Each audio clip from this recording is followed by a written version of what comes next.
पुन्हा पुन्हा खावीशी वाटणारी गोकुळ बासुंदी। बंटी पाटील,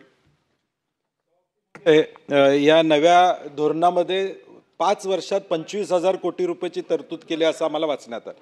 25,000 कोटी रुपये जर आम्ही शेतकऱ्यांच्यासाठी या पीक विम्यासाठी विमा कंपन्यांना देणार असेल, आज कृषी दिन आहे सुदैवानं, आणि हे जर आम्ही 25,000 कोटी देणार असेल तर विमा मिळवण्यामध्ये काही टाईम लिमिट आपण घातलाय का, किंवा त्याचा विम्याचा परतावा किमान 25 दिवसात 50 दिवसात त्या विमा कंपनीने द्यावा। मी GR वाचलेलं नाही म्हणून मी 10 GR निघालाय का आपला, तर GR निघाला नसेल तर मी वाचलेलं नाही, परंतु GR निघाला नसेल तर त्यामध्ये अशा पद्धतीची तरतूद आहे का की 50 दिवसात 100 दिवसात त्याचा मोबदला या ठिकाणी शेतकऱ्याला मिळावा।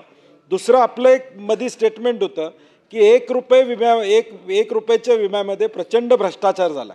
आपण मगाशी आता जाहीर केले की विमा कंपन्याला ब्लॅकलिस्ट करणार, ते स्पेसिफिक माझा प्रश्न आहे किती दिवसात तुम्ही ब्लॅकलिस्ट करणार, आणि 1 रुपये विमा योजना जी होती त्यामध्ये भ्रष्टाचार झाला, जर कृषी मंत्री म्हणून आपण जर जाहीर करत असतील तर त्याच्यावर कारवाई होणार का?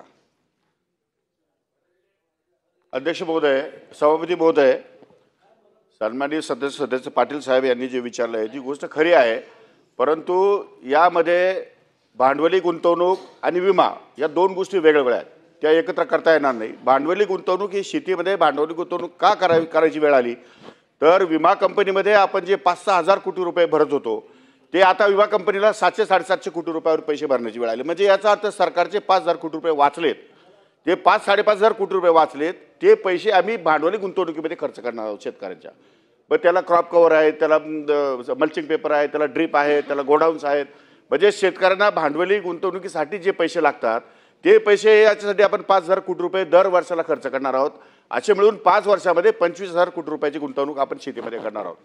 त्यामुळे त्याचा आणि विमा कंपनीचा काही संबंध नाही, परंतु विमा कंपनीच्या बाबतीत जर कोणी तक्रार केली असेल आणि तो जर दोषी सापडला तर त्याच्यावर महिनाभराच्या आत त्यात कारवाई करण्यात येईल। विरोधी पक्षनेते, विमा द्यायला पीक कापणी जोपर्यंत होते तोपर्यंत विमा कसं देणार?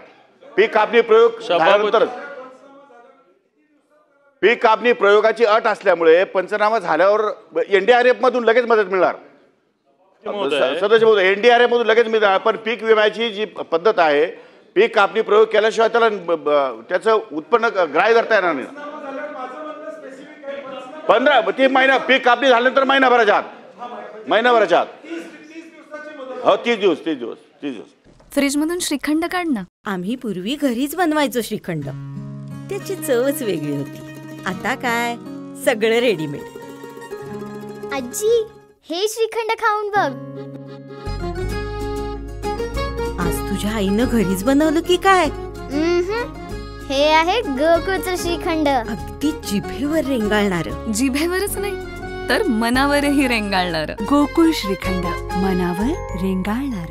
ताज्या बातम्यांसाठी RK न्यूजच्या YouTube चॅनेलला सबस्क्राईब करा आणि बेल आयकॉन प्रेस करा।